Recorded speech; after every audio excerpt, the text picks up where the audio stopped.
Welcome to this session of Shadow the Scientist. My name is Jamika Marshall, and I'm pleased to serve as the Shadow the Scientist Programs Coordinator. Shadow the Scientist is an initiative brought to you by an amazing team out of the University of California, Santa Cruz. Now, in this session, we will be joined by several fabulous science hosts. And the topic for this session is using the Keck telescope to weigh ultra-diffuse galaxies in the Virgo cluster. Our science host includes Elisa Toloba of the University of the Pacific, GuhaThakurta of the University of California, Santa Cruz. And for those of you who are familiar with Shadow the Scientist, Raja is also the founder and faculty sponsor for Shadow the Scientist. And we also have Eric Peng of NOIRLab. Now, they are all members, they're each members of the Next Generation Virgo Cluster Survey Team. Now, in this session, they're going to be using the Keck II, that's one of the 10-meter Keck telescopes, to study this rare class of galaxies known as ultra-diffuse galaxies. It's located about 50 million light years away.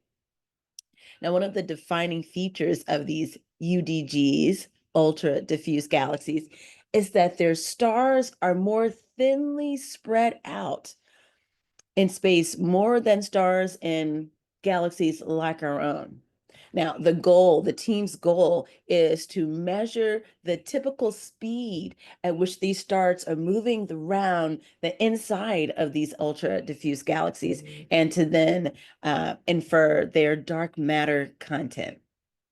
Now, to get us started is none other, again, than our Shadow the Scientist founder, Raja GuhaThakurta. Raja, welcome. Hey, Jamika, how are you? I'm doing so well, thank you.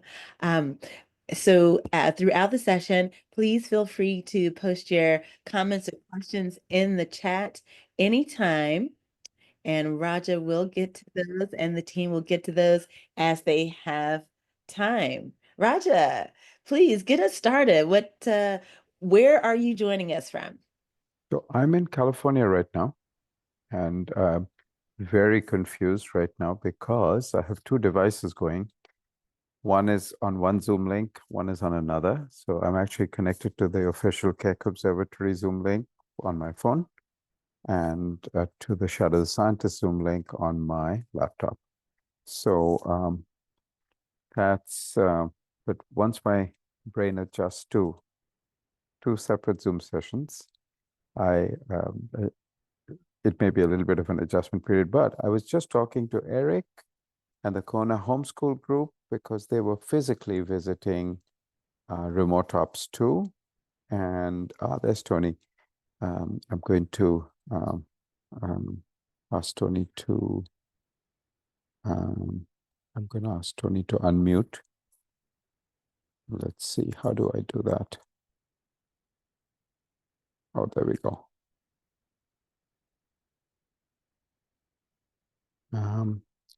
Jamika, if I wanted Tony to unmute and turn on his video, what would I do? Should I make him co-host? Would that be the easiest way to do it? Okay.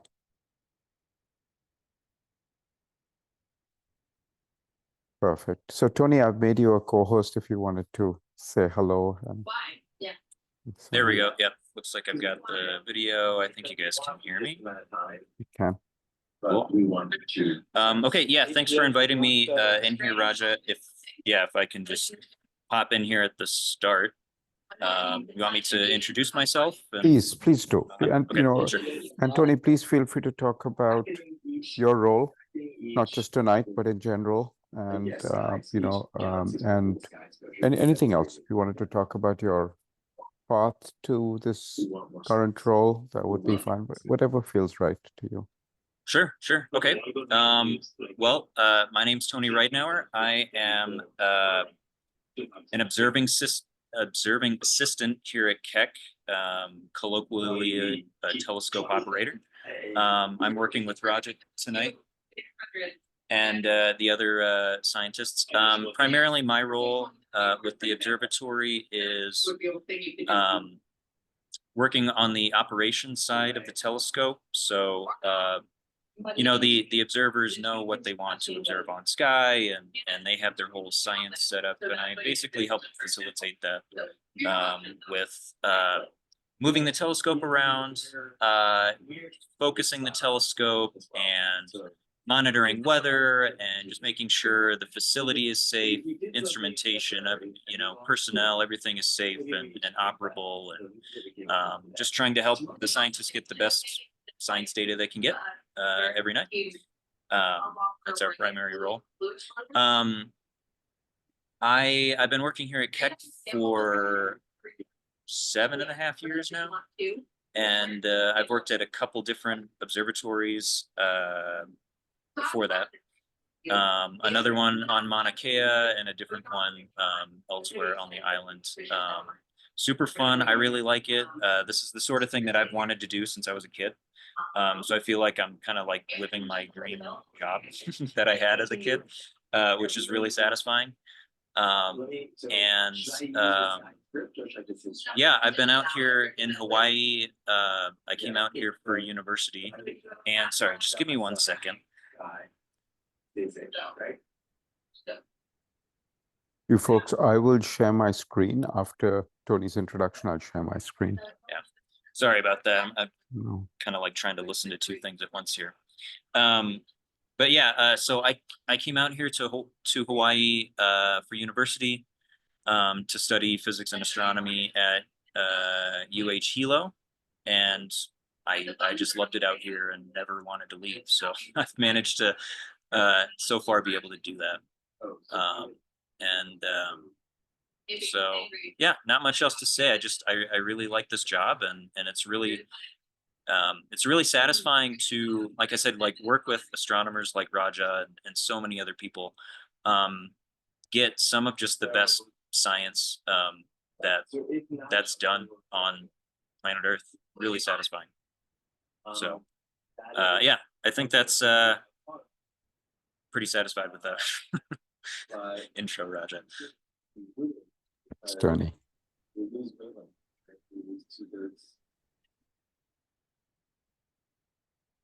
I'll be right back.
All right, folks, I'm back. Sorry, I'm going to share my screen.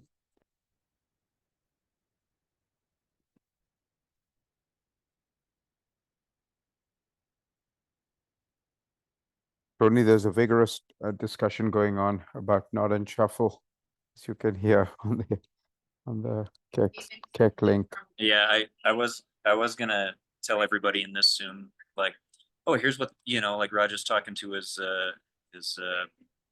other observers about blah blah blah, but I was like, I don't really know what you guys are talking about anyway. I'm not smart enough. Not in trouble. Because we have a small crowd, I'm just going to make everyone a co-host so people can unmute, and also they can um, you can turn on their video if they want to. I'm just doing that for everyone.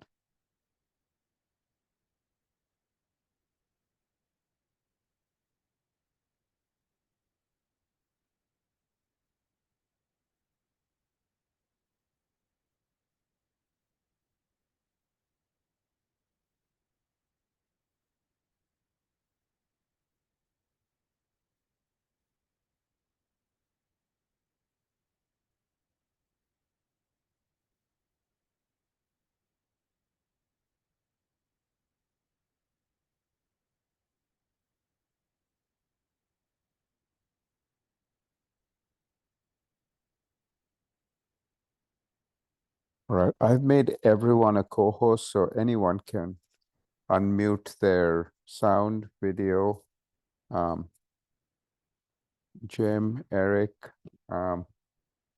Rob, Zoe, Archis, and the Kona homeschool crew. You're all welcome to unmute, ask a question. I'm going to share 4 screens with you. This is one of them. This is a second. This is a third. This is a fourth. Again, 1, 2, 3, 4. And we are, and you should be able to get it. Did you just hear CCD readout complete on the video, on the shared video? No? Okay, let me reshare with sound. I think something went wrong with that. Let me try again. Yeah, let me reshare with sound. And now you should be able to hear all the sounds that the telescope system generates. So it's actually reading out. You can see the exposures in progress on the blue side, on the red side as well. This is in red. You can see this side is in blue. This is an instrument that splits the light into red and blue, and they go into separate instruments. So it's the exposure is partway complete. It's doing a 3-minute, nearly 3-minute, 174-second exposure on the red, 3 of them on the red. And the blue is doing a single 10-minute exposure. Doing a single 10-minute exposure. It's nearly done with that. And on the red side, it's doing a total of 3 of these exposures, but I believe it's on the 3rd one right now.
Exposure complete.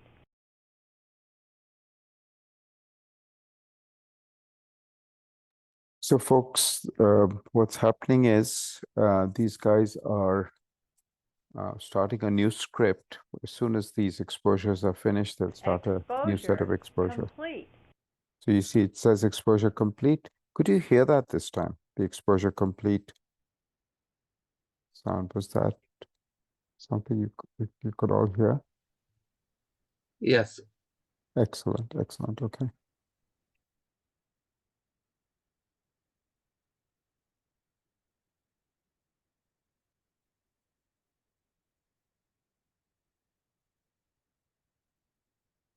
CCD readout complete.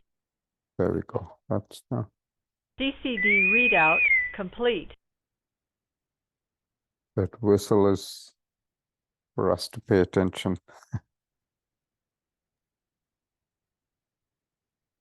Doesn't mean somebody beamed up. No. Because in one side it does a sequence of 3 exposures. When the sequence is complete, it whistles. So they're just starting a script here.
We have a couple more people who will be joining the shadow session from the science team.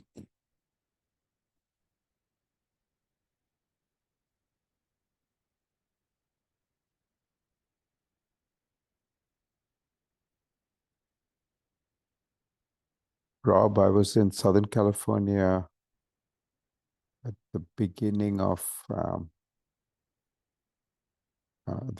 last week, Monday and Tuesday. Oh, wish I know. Oh, it was such a flying visit, and last minute, there was a death in the extended family by literally a family friend, rather than but she's like extended family, and she lost her husband, so I just went to visit briefly. Sorry about that. Thank you.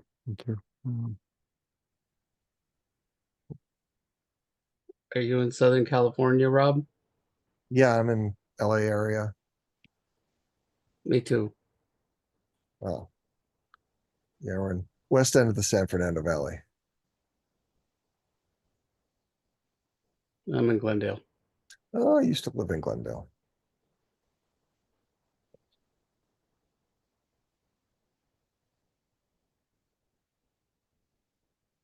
That's where I grew up. It's a nice town. Mm-hmm.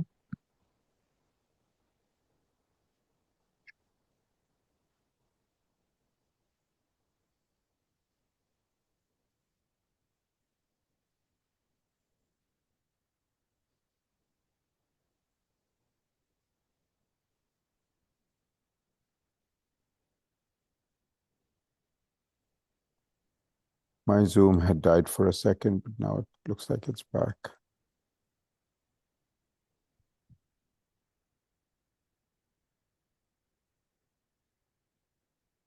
Hey, Elisa. Elisa, you should be able to unmute yourself and turn on video. Yeah. Unmute, but not the vid. Oh, okay, here. Hi, everybody. I'm sharing my screen, Elisa, but I was sharing my screen. It stopped that for a second. My Zoom has been acting up a little bit. I was sharing control 0, 1, 2, Intel status. Mm-hmm. It would be even fancier if the objects and sky scripts could take as an argument the exposure time.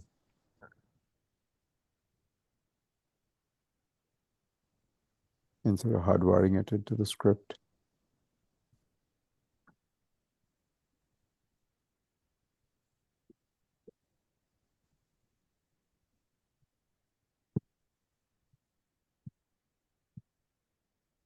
Hey, Rohit. Hello. Hi there.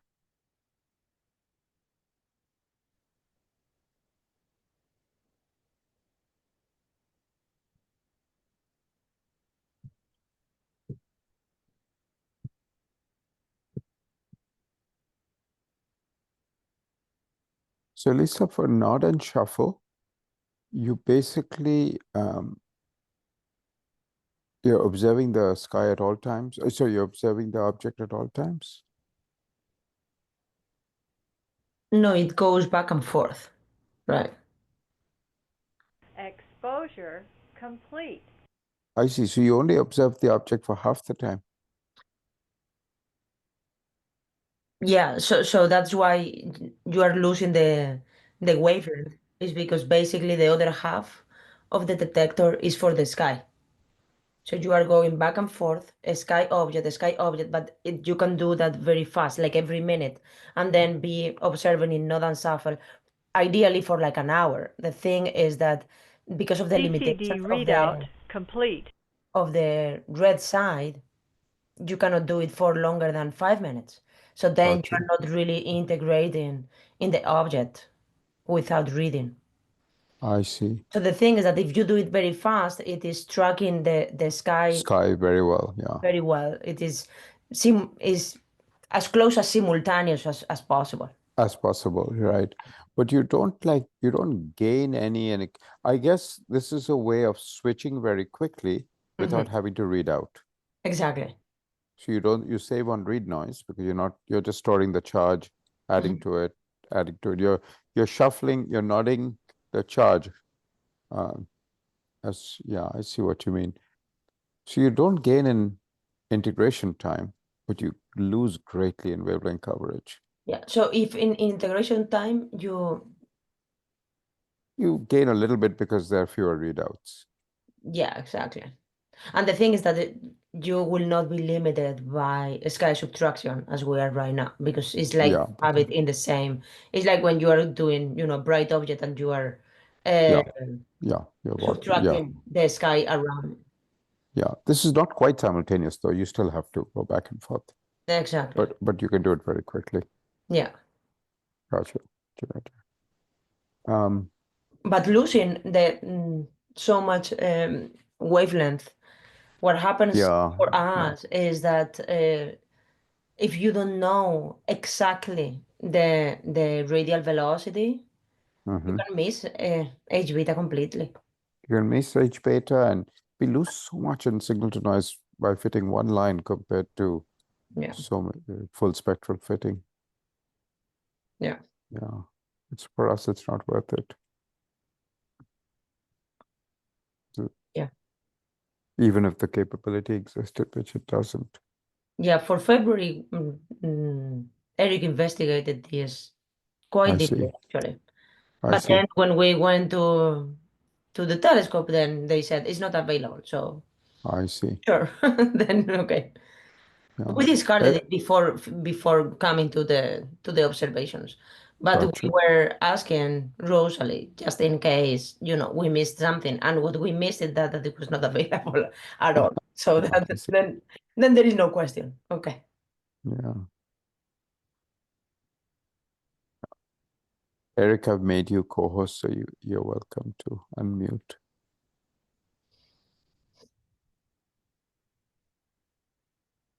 I was getting the message that I could not start my Sorry. video. Yeah, that's the default thing for Shadow the Scientist. We've had a few instances of Zoom bombing, so Yeah. we've Okay. taken to making only the co-hosts can speak and unmute video, and I've now made everyone a co-host because it's a small group.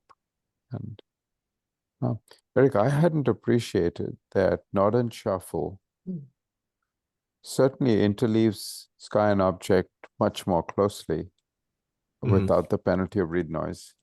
But it's Right. not like we would still at most be observing object for half the time. Oh, yeah, that's right. I mean, when you're observing things that are this faint below the sky, you just have to spend a lot of time observing sky. I think that's Yeah, but is. we But wouldn't be, what we would lose in wavelength coverage, we would only gain in better interleaving of sky and object rather than integration time on the object.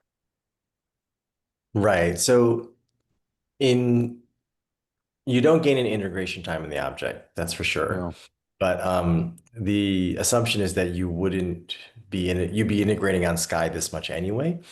And so you shouldn't be taking the read noise penalty. gotcha. You'd gain the read noise penalty and some export and readout times as well, I Readout suppose. time, that's right, as well as readout time. Yeah, because the readout time is if the readout time is say a minute Mhm. and you want to sample the sky every, I don't know, 3 minutes or 5 minutes. There's a 30% overhead right there. Yeah, there's a pretty high overhead, and plus you're introducing all this read noise. So Mhm. in principle, it should allow you to take, say, an hour-long exposure, just going back and forth between sky and your object every, 300 seconds or something. Yeah. And that builds up the sky at the same time as you're building up your object Exposure signal. complete. That must be the red side completing. That's the red side. We're halfway through right now for this And exposure. it's doing 2 exposures in the red? Yeah, 300 Four. times 2. Or Those numbers are not. Because we're running a script, so that is not it hasn't updated refreshing these. anymore. Yeah. So the correct number is the parenthesis that appears above the 174. It says CCD readout X complete. time 300. That is what we are doing. Oh, I see. Got you. The script puts it there. Yeah, in the parentheses. Nothing else is updated. This number here. Exactly.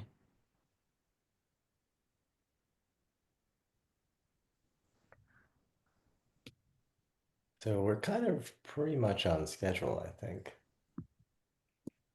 So your estimate of the overhead was good. Well, now because we have the scripts and Much faster. yeah, it's just much faster.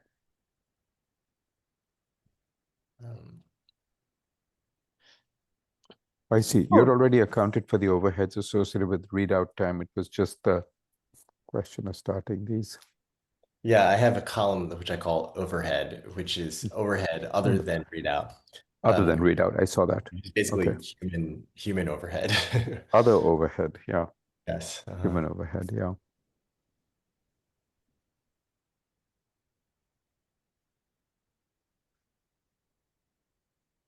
So yeah, on a night like this, you can plan, when the weather's good and Yeah. you know what you're doing, you can plan. Also, we're only observing one target, so we can plan to the minute basically what our observing schedule is going to be. The overheads are very predictable on a night like this. Yeah. Unless something goes wrong, but Yeah.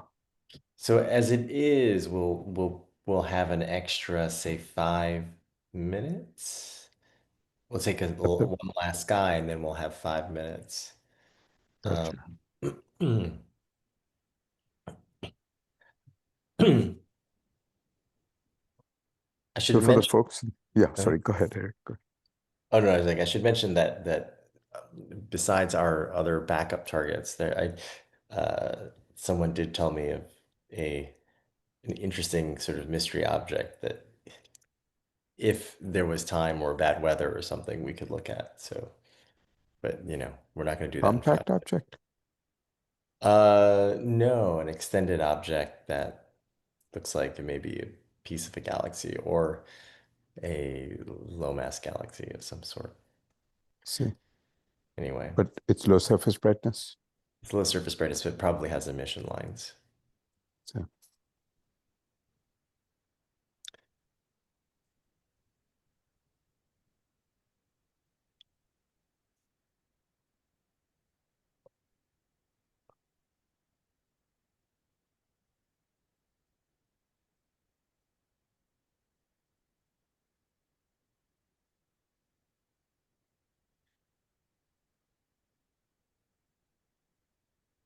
So the group of students who were in remote ops 2 are at home now. Hmm. That's the Kona homeschool crew. Ah, okay. Homeschool.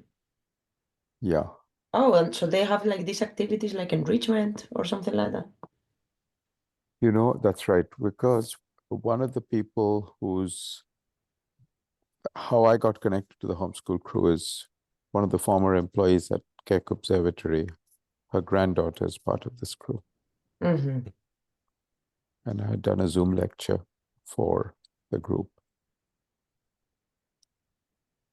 But also the person whose granddaughter it is, she does regular science lectures for the group. Hmm. Well, yeah, it certainly was very active when I first logged in before sunset with everyone Yeah, in. it's very active there. So Joan and Randy work at Keck.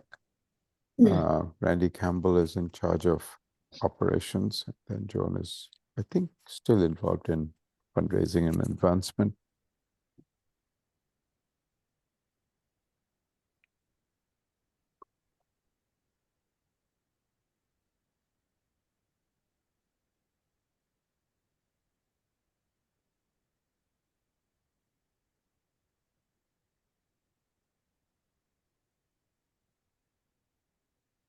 Is anyone in the shadow session? Hey, hi everyone. The Kona homeschool crew. I can see you, but you have a virtual background. Ah, there we go. It's Hey late there. at night for all of you.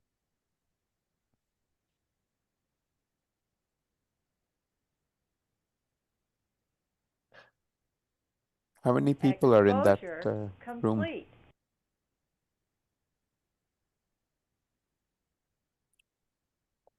No, don't eat. It's only 9:40 for them. That's true. It's not that late. It's later for us. It's true. It's not. Hey, you guys.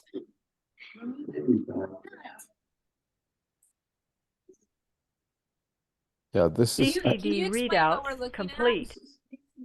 so we are looking at spectra and this thing that looks like a barcode. This is something that comes from the Earth's atmosphere. The Earth's atmosphere glows at certain wavelengths and produces the things that looks like a UPC symbol or a barcode on a product in a grocery store. This is the red part of the spectrum, and then this is the blue part of the spectrum. The blue part of the spectrum doesn't have as many emission lines. This is why I'm flabbergasted as to why the blue side sky subtraction is proving to be so problematic.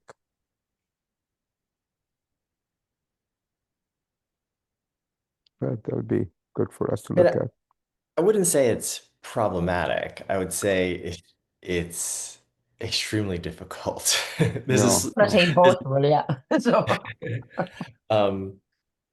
just because the thing we're looking at is nearly So 100 faint. times fainter. It's only 1% No. of the sky. And it fills the slit, right? Yes, it fills everything. Yeah. It's only 1% of what? of the sky brightness. So if you think Wow. of the sky itself, it has a certain brightness. The thing we're looking at is 1% of that. So we're just trying to look at, so we have to subtract out the sky. Like even if we subtract out the sky to 1%, it would mean to a 1% precision. It would mean there would be 100% error in what we're trying to measure. So how are you doing it? Well, we're spending a lot of time observing a blank patch of sky to try to monitor what the sky is doing. And then we go back. Right now, we're on our target, our galaxy. And then we go back and forth to every 10 to 20 minutes. She said it was a minute earlier. Um, well, each exposure, the total exposure time that we spend on the sky is about 10 minutes. And then the amount of time we spend on the object is a little over 22 minutes. Mhm. And so we just, every time we do a 22-minute exposure on our galaxy, we go back to a blank sky patch. We observe that for 10 minutes and then we go back. Or sometimes we do two.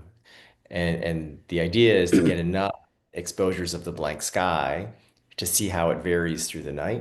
And then we can model that and then we can subtract it out.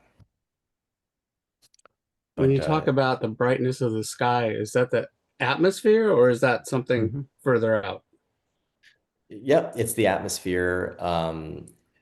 The main component is the atmosphere. There is sky brightness even outside the atmosphere. That can be things like zodiacal light, the scattering of light off of dust in the solar system. Um, Like but for Hubble, that's the main sky background, is yeah, zodiacal light. But for a ground-based telescope like Keck, it's the Earth's egg glow is the dominant thing. yeah.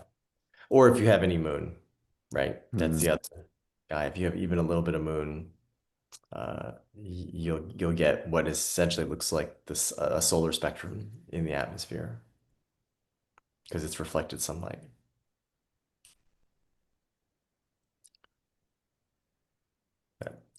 Um, I will say that what we're doing is very difficult, and I'm not sure anyone's done it at this level. I'm pretty sure no one has actually. So we're really trying to do something new. It may not work. If there's no moon, is it coming from stars or Um, from city lights that are far away? No, Or not even, some of it can be that. When there's no moon, you could have scattered city lights, but Mauna Kea doesn't get much of that. Lake Observatory gets much more of that. Mount Wilson, Palomar get much more of that because they're yeah, closer to urban centers. But here, what we tend to get is much more of um, the glow from the Earth's, the molecules in the upper atmosphere. yeah. So they So get these things, yeah, sorry, Eric, go ahead. the sun heats the atmosphere in the day, Exposure complete. and then at so night, that's just enough. That's just enough energy that gets released at night. in part, yes, yeah. And some of it is just from, I'm just trying to think Exposure of what causes the complete. air glow. It's Okay, it's sorry. Are we ions. moving? Elisa? Mm-hmm. All Okay, right, so we have I'm gonna switch Zoom here. to move. Okay, Tony, Yeah, he's not guiding already. we're done here. We're not guiding? Okay, Yeah. great. And then I gotta move On the other direction. other CCD direction. readout X complete. plus 91. CCD readout complete. Okay, we're moving. Um, We're there already. we're there. So I'm gonna start the sky exposures. Yeah. Okay, great. Thank you.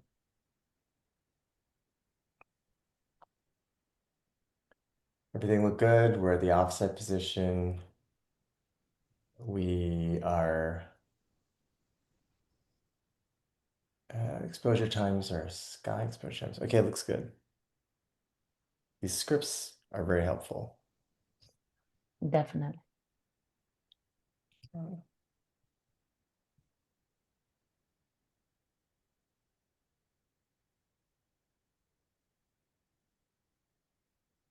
Erica was saying that it would be even more helpful if the script were to accept the exposure time as an argument. You don't have to edit it then.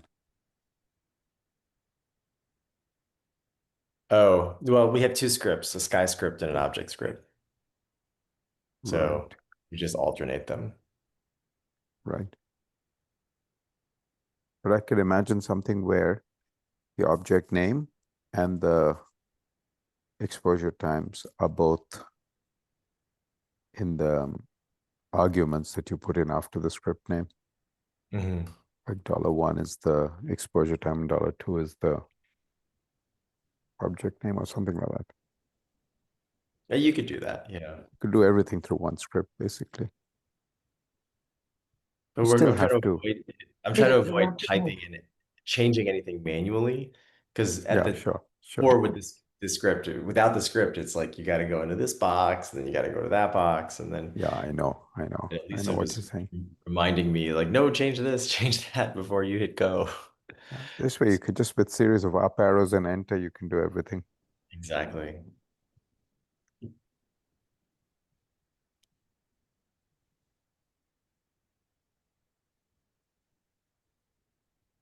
So a question for the Shadow the Scientist group. Are the children together in one room right now? Watching Shadow the Scientists, or is each child at home? This is a question, I guess, for Eric. Zoe linked on, but she might have left, and then there was one who left our island. But Okay. you know, it is past bedtime for these guys, so it's not. Yeah. Past bedtime for some of us too. Yeah. Definitely. It's 3 Oh, hours yeah, later you guys. for us. So when you're this part of your presentation is done, how long will you guys continue to look in through the telescope? For a couple A little hours? past midnight Hawaii time. Yeah, we're going to a little past midnight Hawaii time. Exposure. Which So we you'll be like consider 2 in to the be a morning. luxury because we're observing the first half of the night. You can imagine that when it's a full night, then you go until sunrise. And what's brutal is when you have the second half of the night, when you have to start at midnight and observe until sunrise. So Yeah. what we have on these four half nights are the first half of the night, Hawaii time. So it starts at sunset and ends a little CCD after readout midnight. complete.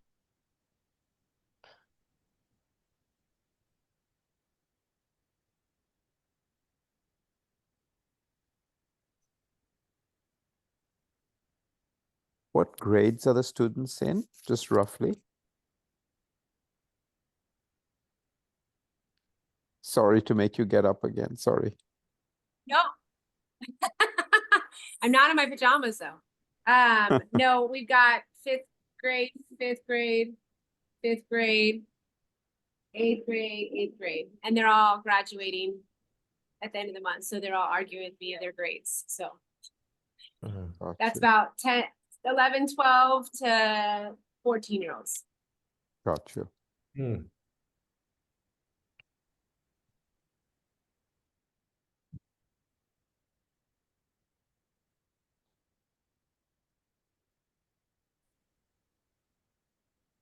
So I see a question here about the sky subtraction again.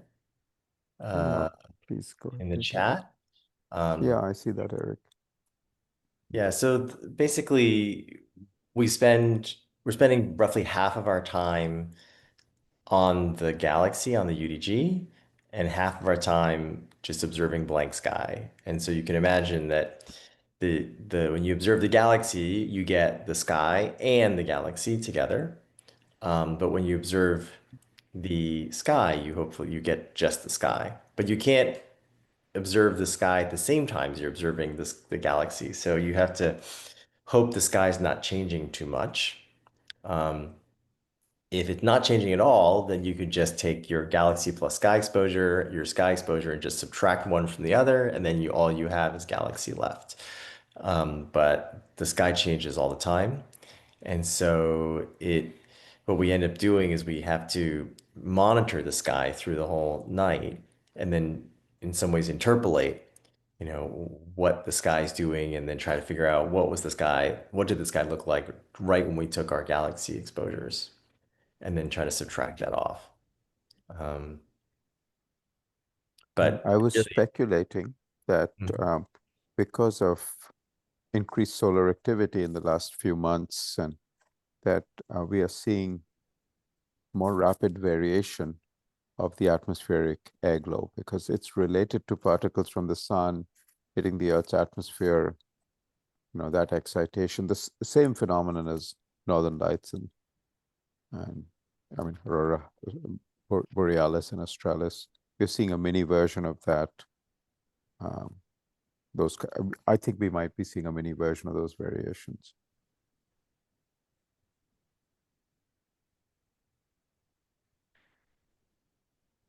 well, it's just very difficult when Exposure complete. there's variability and think about if the sky is 100% of signal, then the galaxy plus sky is 101%, and so you're trying to figure out what that 1% is. And one of the questions in the chat is, has rotation been measured in UDGs? Not that I know of, right? I think there might be. In the Well, it depends on globulars? what you consider a CCD UDG. readout complete. There have been some star-forming UDGs where they have detected rotation they're more disky, I think. Okay. But the star-forming UDGs tend to be less ultra-diffuse. They're diffuse, but they're not as diffuse as the thing we're looking at, which doesn't seem to have any star formation.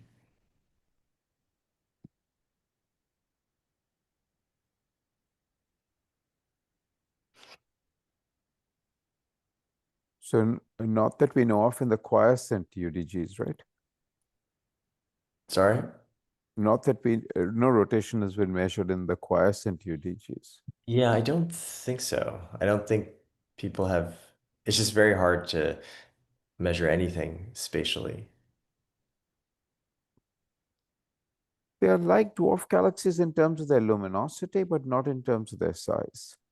Yeah.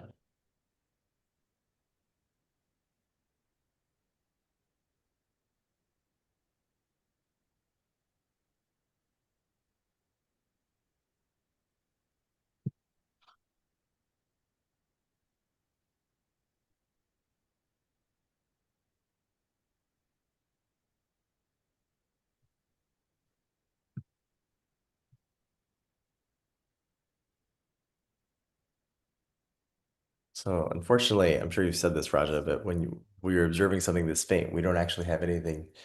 We can't actually show you the spectrum of the galaxy. It's in there somewhere, we hope. But it'll take some pretty elaborate, sophisticated, what's called data reduction, where you're trying to disentangle the effects of the astronomical object you're interested in, effects of the Earth's atmosphere, and the effects of the instrument. Disentangle these three things from one another. Until we do that in post-processing of the data, we won't be able to really hone in on the astrophysical signal we're trying to measure.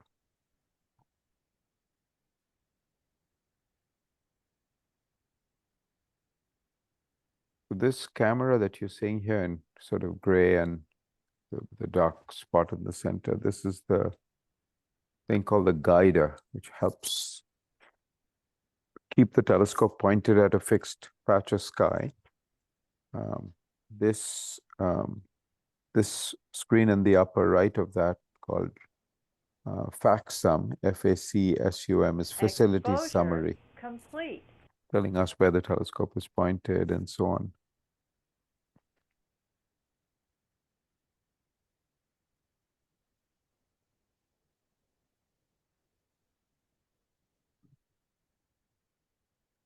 Exposure complete.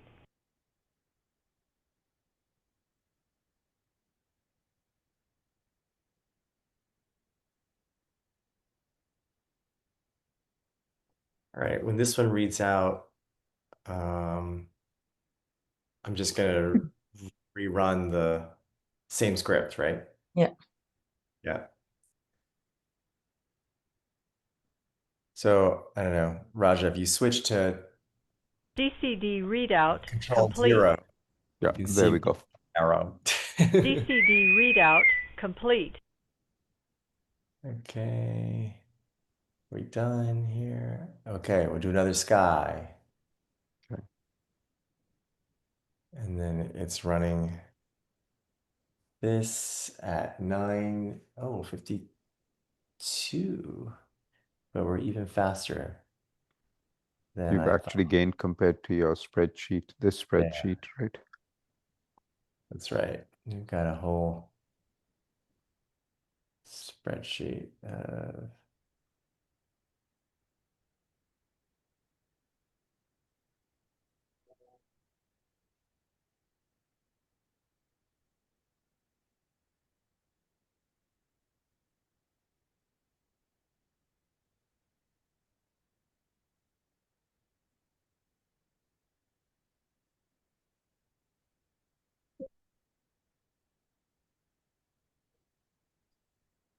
Oh, Debbie just sent me the pictures of the homeschool group. They seem to have such a blast there in front of the Keck headquarters lawn.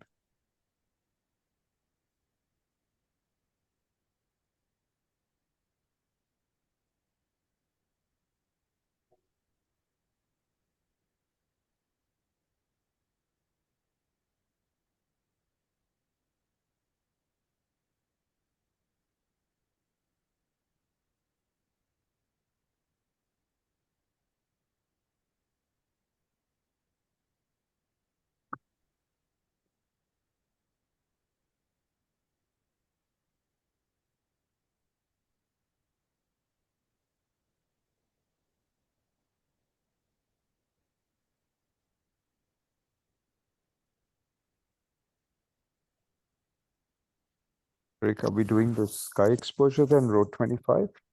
yes, we're doing row 25 on the spreadsheet. Yeah. And then, and if I look here, it tells me that it's about a quarter of the way through a 10-minute exposure. Yeah, That's right. okay. And then here it's doing 3 174s. Yeah, okay.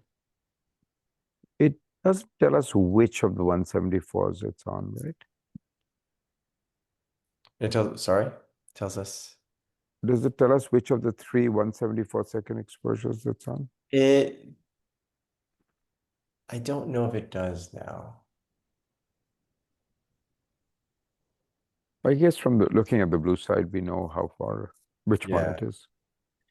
Well, also, I don't know if it would if we use the GUI, but because we're scripting it, somehow some of the Gotcha. So the number of the frame is not updating. So update is in blocks. So it is still in the first frame, and it will. Oh, maybe it does. So where it says next frame, Exposure complete. Oh, okay. if it changes to 91, then it is telling us in which one we are. So we start. I see. So you have to Look- be counting. Yeah, if I look at the blue side, it's telling me that it's finishing the first of 3. Mhm. This is 33%. So let's see if the number goes up to 91.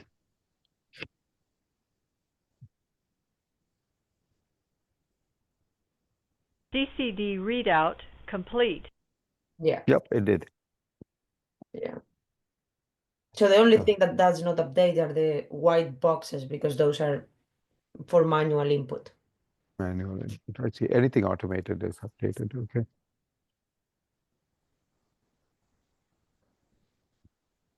We lost Sung soon. Yeah, I see that. Hey, Eric, I had a quick question for you. Do you know Phil Massey by any chance? I've met him. Okay. But it's been a while.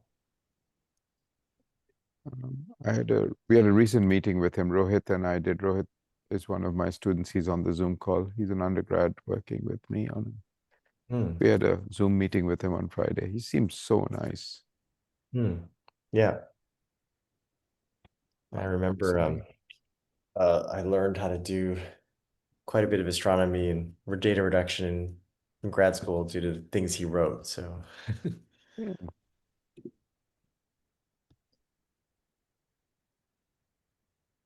What kind of software did you use from him? oh, I think didn't he write some of the IRAF tutorials? Has he read them? I didn't know that. Thought he did. He definitely You should- wrote. yeah. He had some sort of summer school summary of massive stars that I did read as well, which was Gotcha. Gotcha.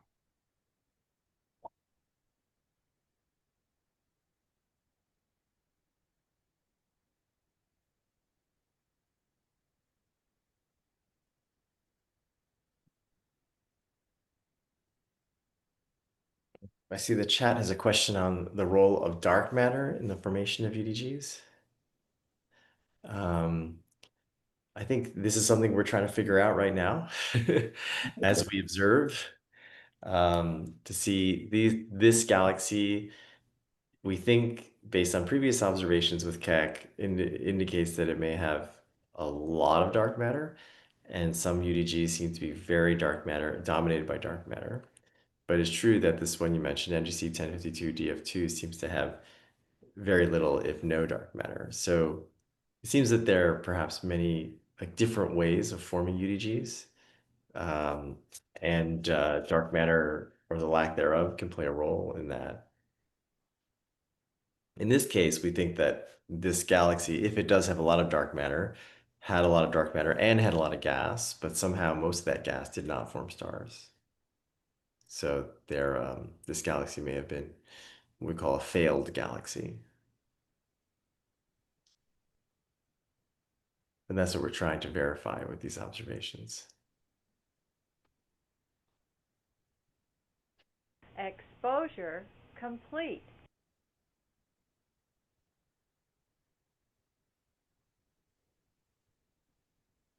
Okay, just to add a little bit to that, what Eric just said is, yeah, I agree completely with what you said, Eric. One of the things is we don't quite understand how ultra-diffuse galaxies form. And because of the way they're defined based on appearance, right? And DCD readout complete. wait for this. I'm going to wait for this was the second of three? That was the second one, yeah. Okay. So one of the dangers of defining a class of objects based on how they appear is it could be a mixed bag of things, some things that form one way and some other things that form a certain way, but they end up looking very similar in spite of two very different formation mechanisms. We've run into this in astronomy before, a few other cases where what you thought was one class is really more than one class of objects in terms of formation mechanism, even though they're one class in terms of how they appear. I think of blue stragglers as an example of that. This is a class of rare stars. I think people are coming more and more to the conclusion that there are at least two different ways to form blue straggler stars.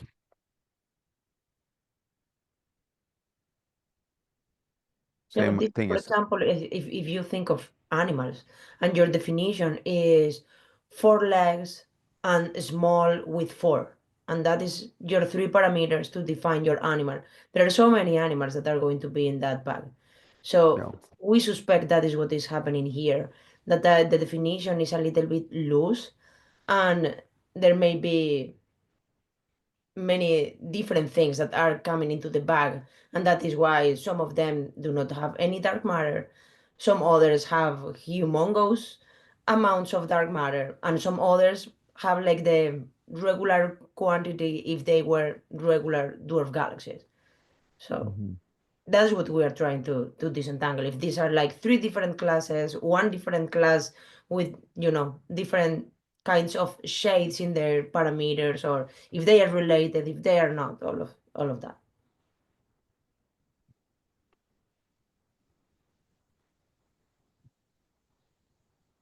So we do have also in the same project with Keck, our previous observations, we also have one of the galaxies with no dark matter. We didn't make a fuss out of it, so I don't think that people realized, but we have one. We do have one. It's true.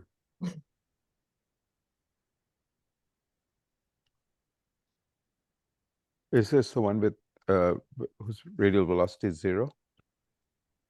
It has radial velocity like 10, I think, that it was, Exposure or complete. yeah.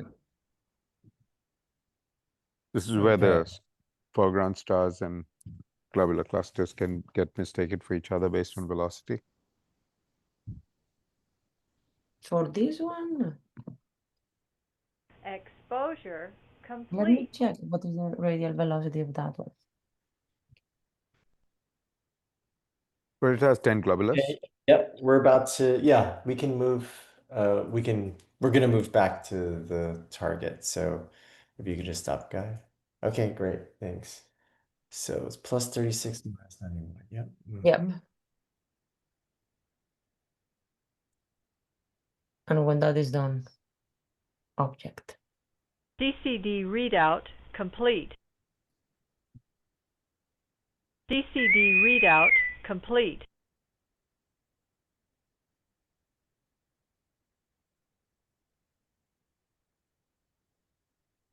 Object. There we go. Okay, great, thank you. Very cool. 1004, 1004. The galaxy with a velocity dispersion of 6, that was systemic, the radial velocity minus 292. Let's see, wow.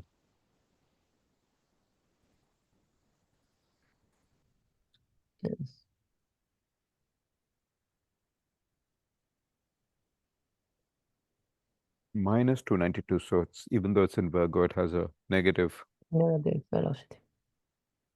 Oh, So something that we discovered is that all of these galaxies had very extreme velocities, most of them, that they can be negative or very close to 0 or more than 2000.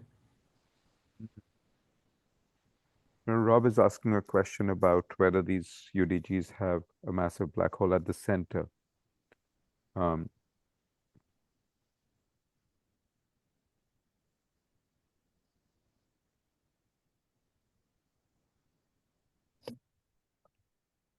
So the thing is that to get a massive black hole at the center, to measure it, we need to You need a measure, bright nucleus. or at least you need the spatial kinematics, right? To know that there is an enhancement in velocity dispersion Mhm. at the center. You need stars close to the black hole. Yeah, and we're trying to measure the whole system all collapsed. So Yeah. we don't know what is going on at the center. But it Do does any of these have are any of these nucleated? So it depends on how you define the nucleus. So I think that 2 or 3 of them have an offset nucleus. I see. So Not quite at the center of the isophotes. no. So that may be indication of distortions, Mm-hmm. or I don't know.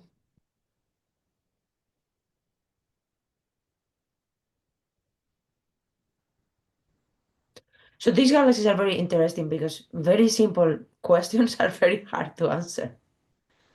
Yeah. Like how big they are. Well, for now, every time that you go deeper, there is more.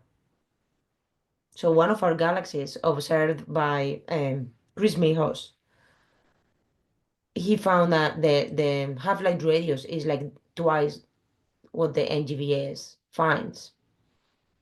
Mhm. So yeah, so they are something. So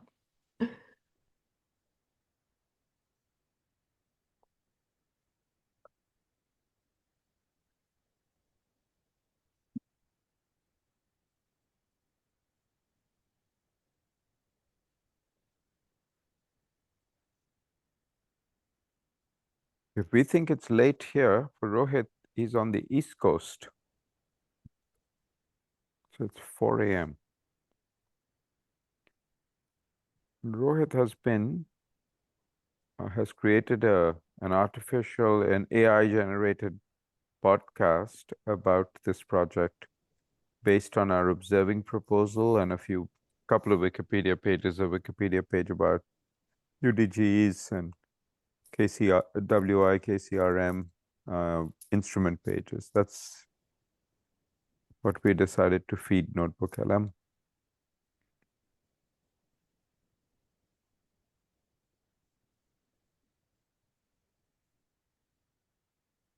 Just stop my screen share for a few minutes.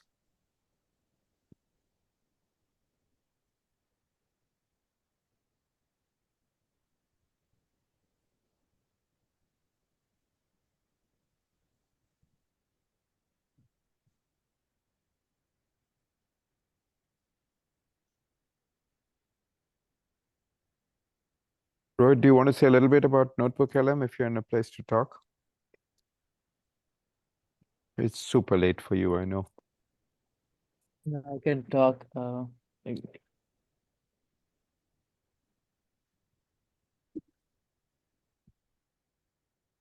hope the lighting is good. Yeah, lighting's fine. Yeah, Notebook LM is a tool by Google. It's basically designed for people to learn anything you want to learn. You have the resources, and you don't directly go to internet and search any random website. You have the verified source. If you have some complex documents, research papers, and anything that is not easily accessible to general public, and you just upload it to them, and you can ask any question. It explains you simply, and also generates a podcast. And you can say generate a podcast in layman's terms, so it will explain you with analogies and explanation which you are familiar with. Or if you can say explain it to high school students, so it will explain accordingly. But it's very helpful. It's a great tool for anything you want to learn or organize, or keep it everything there and learn anytime or come back anytime to it.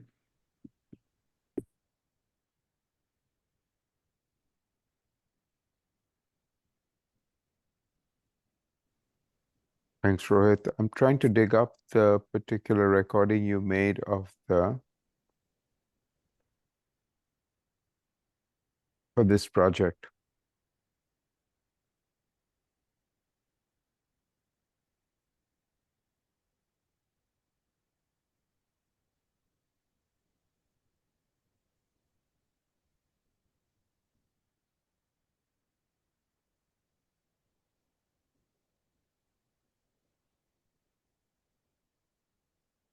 Thank you so much for having us. We are going to say goodnight. Okay. Thank you. Thank you. Thanks for braving it. Bye. I actually shared this podcast link with the homeschool crew, and Deb had shared it with them. I think had played it for them on Friday. I just put the link in the chat. Rohit, you had created this I think from our observing proposal.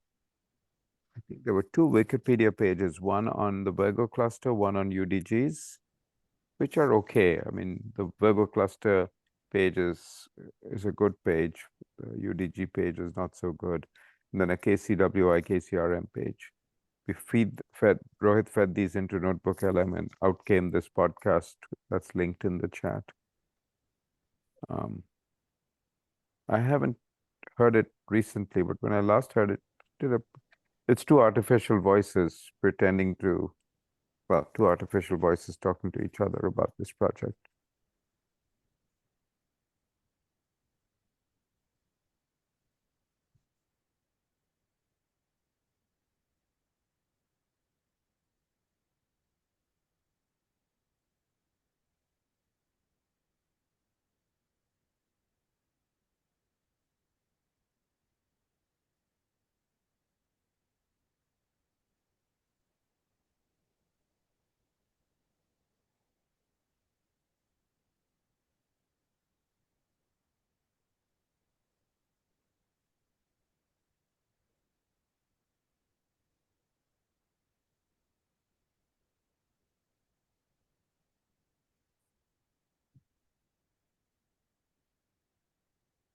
Wow, those voices are AI?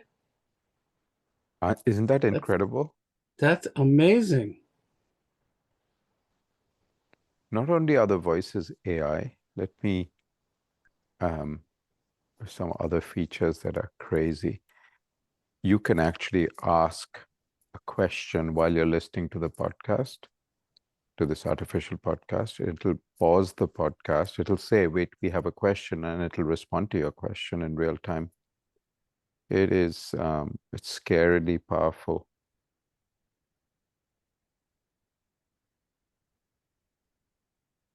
It's an adaptable podcast. Basically, of the material it's used to generate the podcast,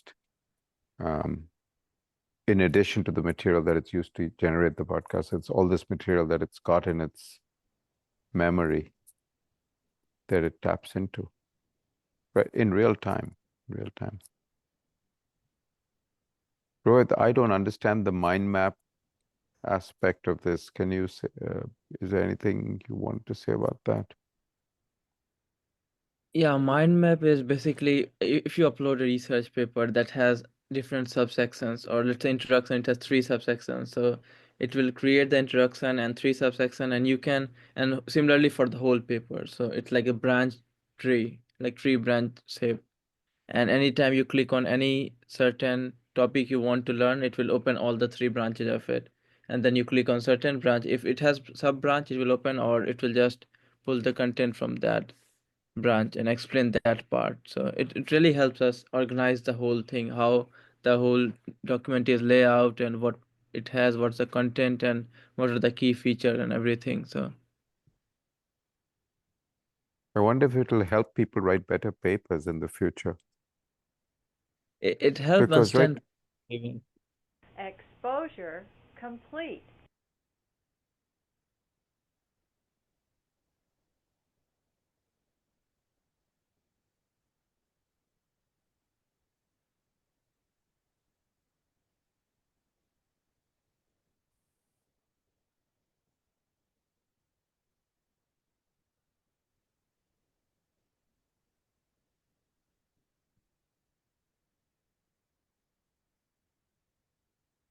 DCD readout complete.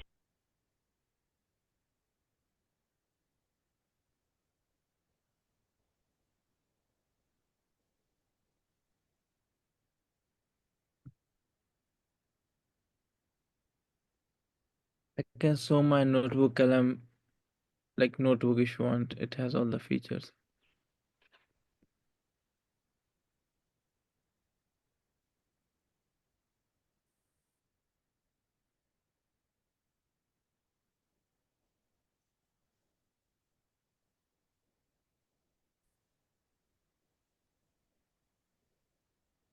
Rohit, what was that again? Oh, no, I just said I can show the notebook column notebook, and it has mind map and everything if for this overly diffuse galaxies. I can, I'll stop my screen share if that's helpful if you want to share it.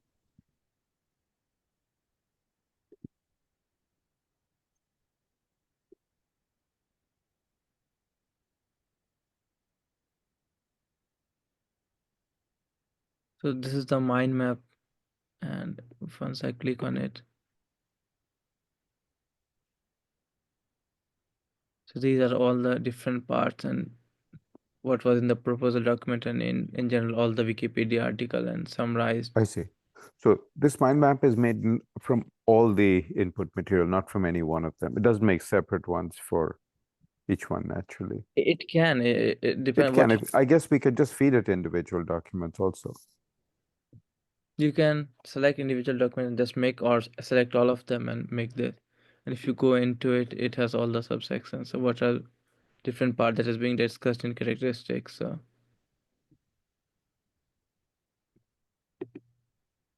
So if one did that with a draft of a paper,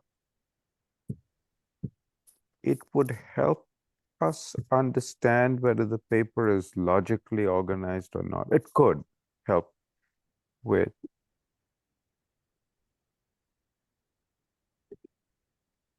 yeah, so like this is the Weeksian, your Weeksian paper, and Mm-hmm. This is the mind map for it.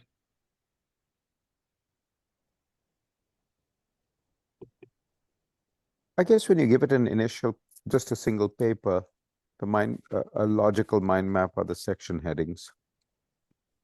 Yeah.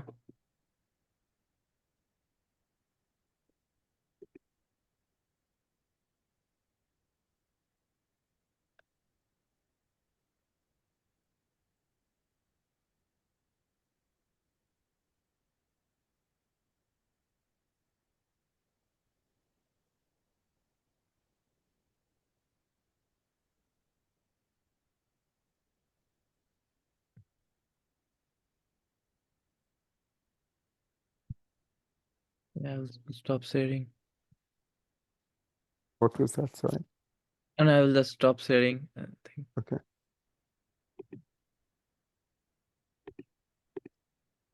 One of the things that Rohit did recently was to take a paper, the same paper he was just showing, a Weeksian paper, and created a podcast in a different language, in a language that I grew up speaking. And I shared it with other astronomers who speak the same language, and I shared the paper with them too. They were very impressed because it did a very good job of translating, not just simplifying it from technical to non-technical, which it does in English, and then it took the non-technical English and translated it to non-technical Bengali.